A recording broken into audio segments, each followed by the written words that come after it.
नमस्कार। आज हम बात करेंगे स्किज़ोफ्रेनिया की, एक ऐसी मानसिक बीमारी जिसे लेकर समाज में कई गलतफहमियां और डर हैं। लेकिन डर का इलाज है सही जानकारी। स्किज़ोफ्रेनिया कोई भूत प्रेत नहीं, बल्कि दिमागी बीमारी है जिसमें व्यक्ति की सोच, भावनाएं और व्यवहार प्रभावित होते हैं। इसे ऐसे समझिए जैसे दिमाग का ऑपरेटिंग सिस्टम गड़बड़ा गया हो, जैसे कंप्यूटर में वायरस आने पर। इसमें दिमाग के केमिकल्स असंतुलित हो जाते हैं, जिससे व्यक्ति भ्रम और हकीकत में फर्क नहीं कर पाता। ये किसी की गलती या चरित्र की कमजोरी नहीं, बल्कि न्यूरोबायोलॉजिकल डिसऑर्डर है।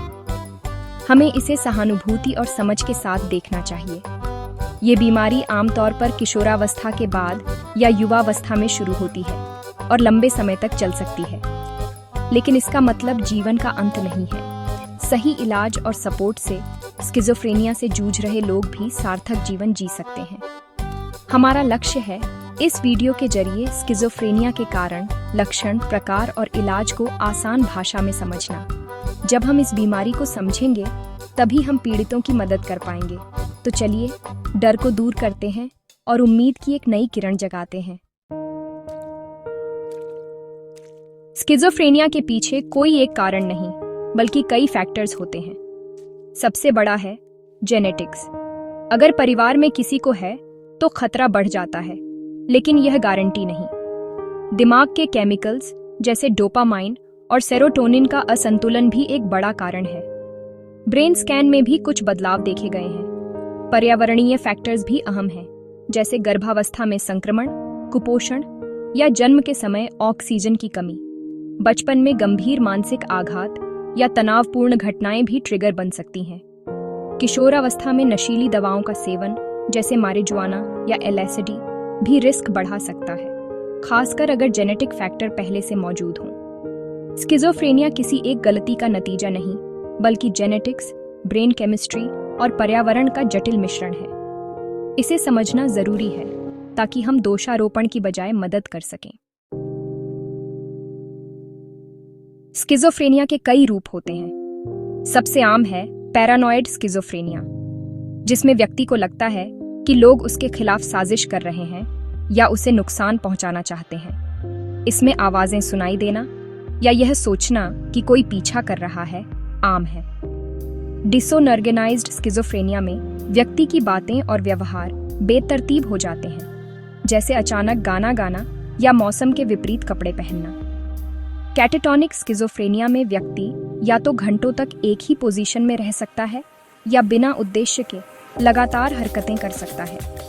अनडिफरेंशिएटेड तब कहा जाता है जब लक्षण मिले जुले हों और किसी एक प्रकार में फिट न बैठे। रेसिडुअल में गंभीर लक्षण कम हो जाते हैं, लेकिन भावनाहीनता या प्रेरणा की कमी बनी रहती है। इलाज के साथ लक्षण और प्रकार समय के साथ बदल सकते हैं, इसलिए सही पहचान और इलाज जरूरी है। स्किज़ोफ्रेनिया के लक्षण 3 श्रेणियों में आते हैं: सकारात्मक, नकारात्मक और संज्ञानात्मक। सकारात्मक लक्षणों में भ्रम, डिल्यूजन्स और मतिभ्रम, हेलुसिनेशंस शामिल हैं, जैसे आवाजें सुनना या झूठी बातों पर अटूट विश्वास। व्यक्ति को लग सकता है कि लोग उसके खिलाफ हैं या वह कोई बहुत बड़ा व्यक्ति है। सोच और बातचीत असंगठित हो सकती है, जैसे एक विचार से दूसरे पर कूदना। नकारात्मक लक्षणों में प्रेरणा की कमी, सामाजिक दूरी और भावनाओं का अभाव शामिल है। संज्ञानात्मक लक्षणों में ध्यान केंद्रित करने, निर्णय लेने और हाल की बातें याद रखने में कठिनाई होती है। ये लक्षण व्यक्ति की रोजमर्रा की जिंदगी को गहराई से प्रभावित करते हैं। स्किज़ोफ्रेनिया का निदान आसान नहीं, कोई एक टेस्ट नहीं है। यह पूरी तरह व्यक्ति के व्यवहार और लक्षणों के गहन मूल्यांकन पर आधारित है। आमतौर पर परिवार या दोस्त जब बदलाव नोटिस करते हैं, तब डॉक्टर से संपर्क किया जाता है। डॉक्टर सबसे पहले यह सुनिश्चित करते हैं कि लक्षण किसी और बीमारी या नशीली दवाओं के कारण तो नहीं है। इसके लिए फिजिकल और ब्लड टेस्ट किए जा सकते हैं। थायराइड, ब्रेन ट्यूमर या नशे के कारण भी ऐसे लक्षण आ सकते हैं, इसलिए इन्हें खारिज करना जरूरी है। जब अन्य कारण नहीं मिलते, तब मनोचिकित्सक विस्तृत मनोवैज्ञानिक मूल्यांकन करते हैं। विचार, भावनाएं, भ्रम और मतिभ्रम के बारे में सवाल पूछते हैं। निदान के लिए DSM-5 जैसे मानक दिशा निर्देशों का पालन किया जाता है। कम से कम 6 महीने तक लक्षण और सामाजिक व्यावसायिक जीवन पर असर जरूरी है। सही निदान में समय लग सकता है, लेकिन यही सही इलाज की नींव है। परिवार का सहयोग बहुत जरूरी है। वे बदलावों की सही जानकारी दे सकते हैं, जिससे निदान सटीक होता है। निदान के बाद सबसे बड़ा सवाल, इलाज क्या है? स्किज़ोफ्रेनिया का कोई पूर्ण इलाज नहीं, लेकिन यह पूरी तरह प्रबंधनीय है। इलाज के 3 मुख्य स्तंभ हैं: दवाएं, थेरेपी और सामाजिक समर्थन। एंटीसाइकोटिक दवाएं दिमाग के केमिकल्स को संतुलित करती हैं और भ्रम, मतिभ्रम जैसे लक्षणों को नियंत्रित करती हैं। इन्हें डॉक्टर की देखरेख में ही लेना चाहिए।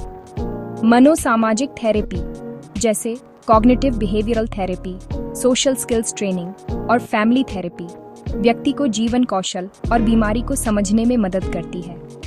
सामाजिक समर्थन, केस मैनेजर, सामाजिक कार्यकर्ता और सहायता समूह मरीज को रोजमर्रा की जिंदगी में मदद करते हैं। गंभीर मामलों में कभी कभी अस्पताल में भर्ती की जरूरत पड़ सकती है। इलाज का लक्ष्य सिर्फ लक्षण कम करना नहीं, बल्कि व्यक्ति को आत्मनिर्भर बनाना है। स्किज़ोफ्रेनिया से जूझना सिर्फ बीमारी से नहीं, बल्कि समाज के कलंक से भी लड़ना है। फिल्मों और मीडिया ने इसे गलत तरीके से पेश किया है, जिससे लोग डरते हैं और भेदभाव करते हैं। यह कलंक मरीज को अकेला और शर्मिंदा महसूस कराता है, जिससे वह मदद मांगने से भी डरता है। सच ये है कि स्किज़ोफ्रेनिया से पीड़ित अधिकतर लोग हिंसक नहीं होते, वे खुद शोषण का शिकार हो सकते हैं। परिवार मरीज का सबसे बड़ा सहारा है। सही जानकारी, धैर्य और सहानुभूति से परिवार मरीज की रिकवरी में चमत्कार कर सकता है। परिवार को मरीज के व्यवहार को बीमारी का लक्षण समझना चाहिए, न कि जानबूझकर किया गया। समय पर दवा, डॉक्टर के पास ले जाना और शांत माहौल बनाना, ये सब बहुत मददगार है। फैमिली थेरेपी और समर्थन मरीज को सामाजिक कलंक से लड़ने का साहस देता है।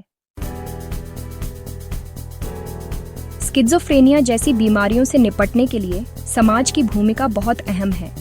सबसे जरूरी है जागरूकता। स्कूल, कॉलेज, दफ्तर और मीडिया में मानसिक स्वास्थ्य पर खुलकर बात होनी चाहिए। यह बीमारी कोई चारित्रिक दोष नहीं, बल्कि मेडिकल कंडीशन है। मीडिया को स्किज़ोफ्रेनिया का यथार्थवादी और संवेदनशील चित्रण करना चाहिए। प्रसिद्ध लोग जब अपने अनुभव साझा करते हैं तो कलंक कम होता है। सरकार और स्वास्थ्य संगठनों को मानसिक स्वास्थ्य सेवाएं सुलभ और सस्ती बनानी चाहिए, खासकर ग्रामीण इलाकों में। सामुदायिक मानसिक स्वास्थ्य केंद्र, व्यावसायिक प्रशिक्षण और पुनर्वास सेवाएं जरूरी हैं। बदलाव की शुरुआत हमसे होती है। भाषा बदलें, सहानुभूति दिखाएं और मानसिक बीमारी से जूझ रहे लोगों को सम्मान दें। आज हमने स्किज़ोफ्रेनिया की जटिल दुनिया को समझा।